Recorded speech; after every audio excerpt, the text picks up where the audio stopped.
O Lula tem se vendido nessas eleições como o candidato paz e amor, o candidato pró-democracia. Então eu quero trocar uma ideia com você sobre isso. Bom, nesse vídeo eu quero trocar uma ideia com você que enxerga o Lula como uma alternativa democrática ao bolsonarismo nessas eleições. Às vezes você nem gosta do Lula, não gosta do PT ou do que ele representa, mas você enxerga o Lula como uma alternativa em prol da democracia. Muita gente traz esse argumento, né, de que nessas eleições a gente não está escolhendo entre projetos, mas a gente está escolhendo entre um sistema político ou outro, né? O Lula seria o candidato da democracia e o Bolsonaro representaria algum tipo de golpe, né? Alguma implantação de uma ditadura no Brasil. Mas eu vou trazer aqui para você alguns argumentos que mostram que o Lula já passou uma imagem um pouco diferente em outros momentos da sua trajetória política, e agora mesmo, na sua campanha para 2022, ele tem algumas propostas que repercutiram pouco na mídia ou que as pessoas não entenderam as reais consequências que isso pode trazer para o país. Porque se eu votar, eu também vou regular os meios de comunicação nesse país, e eu tenho certeza que vocês podem ter certeza que nós vamos fazer isso. Nós vamos definitivamente regular a comunicação nesse país, porque vai ser bom para o país, vai ser bom para a economia, porque nós vamos ter que regulamentar as redes sociais, nós vamos ter que regulamentar a internet, vamos ter que colocar um parâmetro. A gente vê que, a semelhança de outros ditadores pelo mundo, o Lula tem muita preocupação com a liberdade de expressão das pessoas. O Lula diz que quer passar novas leis para garantir que as pessoas respondam por aquilo que elas falam, que elas publicam. Acontece que isso já existe no Brasil, já existe previsão legal para isso. Então, qual é a novidade que o Lula quer trazer nessa questão? E qual é a preocupação do Lula em relação ao que vão falar sobre o governo dele? Né? Isso é típico de ditadores. Numa democracia, a gente tem que saber lidar com o diferente. A gente tem que garantir uma plena e ampla liberdade de expressão para as pessoas, para a imprensa. E o mais curioso de tudo isso é que eu não vejo a mídia questionando o Lula nas oportunidades que tem, grandes jornalistas questionando o Lula sobre isso, não vejo acontecer, sinceramente. Então, é muito curioso o silêncio da própria imprensa a respeito de um candidato que diz que vai regular e limitar a atuação da própria imprensa no Brasil.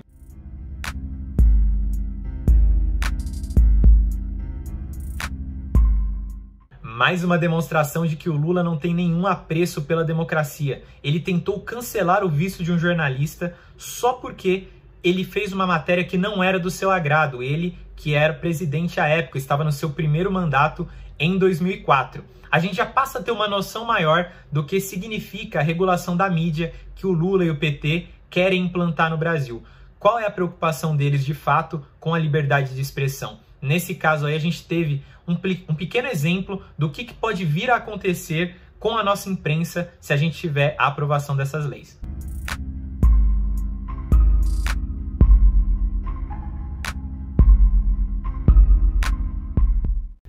Se tem algo que o Lula fez muito bem no seu governo foi ajudar economicamente ditaduras de esquerda pelo mundo, né?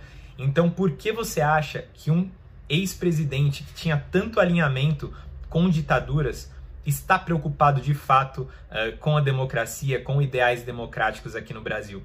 O Lula, ele não só financiou economicamente, mas ele já elogiou ditadores pelo mundo, como ditadores da Venezuela, de Cuba, da Nicarágua, e ele nunca teve preocupação nenhuma com a democracia nesses países.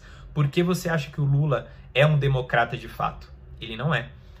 A grande obra de Chávez foi a de transformar a Venezuela em um país mais justo. Eu fui para Cuba, eu conheci o Fidel. Aí, fui lá visitar o... Gente boa? Hein? Gente boa? Gente boa.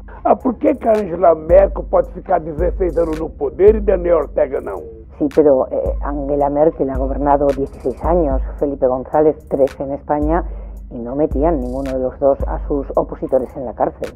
Olha, eu não posso julgar o que aconteceu na Nicarágua. E como não falar do grande esquema de corrupção que estourou no primeiro mandato do Lula, o esquema conhecido como mensalão. Ele não é um simples esquema de corrupção, mas sim um formato de corrupção que deturpa nossas instituições republicanas e democráticas.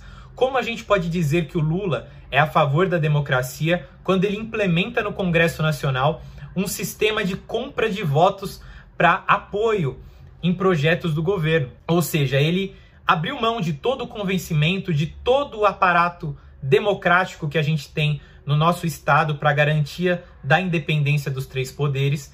Ele abriu mão de tudo isso, desrespeitou tudo isso, toda essa estrutura, comprando congressistas para garantir o apoio a todos os projetos do governo. Para Aires Brito, o mensalão foi um golpe na democracia. Celso de Mello aponta utilização criminosa do aparelho de Estado. Pelas palavras de Aires Brito, abre aspas. É lamentável, catastrófico, que partidos foram assambarcados por um deles para uma aliança perene, indeterminada no tempo, no sentido de votar todo e qualquer projeto de interesse do partido hegemônico, fecha aspas. E a ideia que eu quero trazer para vocês é de que o Lula, de fato, ele governou por 2 vezes, ele conseguiu eleger a sua sucessora e o Brasil continuou um país democrático. Mas isso não é porque o Lula é, por si só, a favor da democracia, e sim porque ele não teve condições materiais no Brasil para mudar o regime político aqui vigente. As intenções a gente já viu que ele teve, e ele está tentando, por outros meios, chegar no mesmo objetivo.